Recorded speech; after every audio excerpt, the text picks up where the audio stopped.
Hi, this is your financial consultant and friend, Matt Jen, and today's video is about tax planning and the top 7 deductions for people who are about to retire or who are already retired.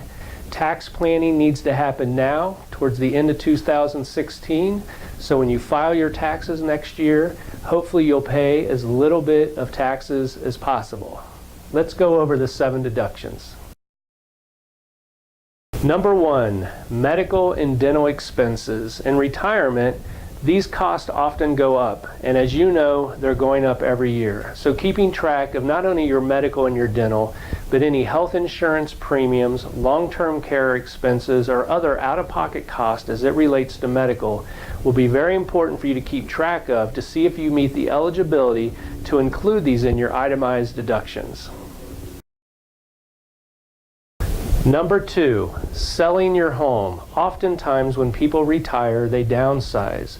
Well, if you have a home and you sell it and you're single, you have up to $250,000 that you can make on your house and not pay any taxes. And if you're married, you can have up to $500,000 of gains in your house and again, pay no taxes. This is really important. So if you're thinking about downsizing, see where your house falls in the selling your house rule on deduction number 2.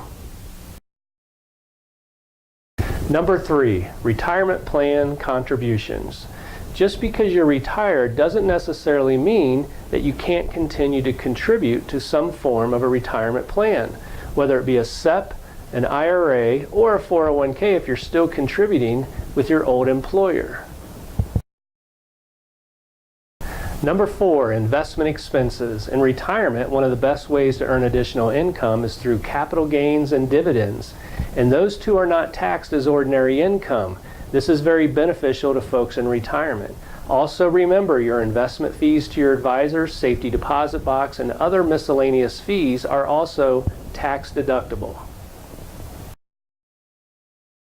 Number 5, business expenses. If you continue to run a business or if you have rental homes or own farm property, you can form an LLC and write off all of your business expenses, and this too will flow through and reduce your personal income tax. Number 6, charitable deductions. Most people in retirement start thinking about how they can give back to their community or to a charity. And there are many forms of ways to do this, and most, if not all of them, are tax deductible. And there are ways that you can still benefit yourself through income streams and get a tax deduction by using charitable contributions. Number 7, standard deduction.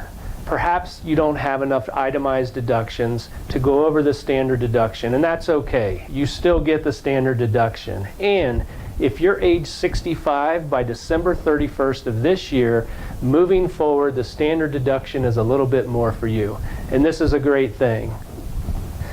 Thank you so much for watching my tax planning video and the 7 most important deductions in retirement. Now, as you know, the tax code is complex and it changes all the time. So there are far more strategies and tax planning techniques that could be implemented for you in your personal situation. But I wanted to go over the ones that are the most important. Now, as we go into the end of the year again, this is the time when tax planning happens. And you know what else is coming? The holidays, particularly Thanksgiving. It's 3 weeks away, one of my favorite times of the year. So enjoy your family and your loved ones. I hope you have a fantastic time, and I look forward to talking to you soon. Thanks again.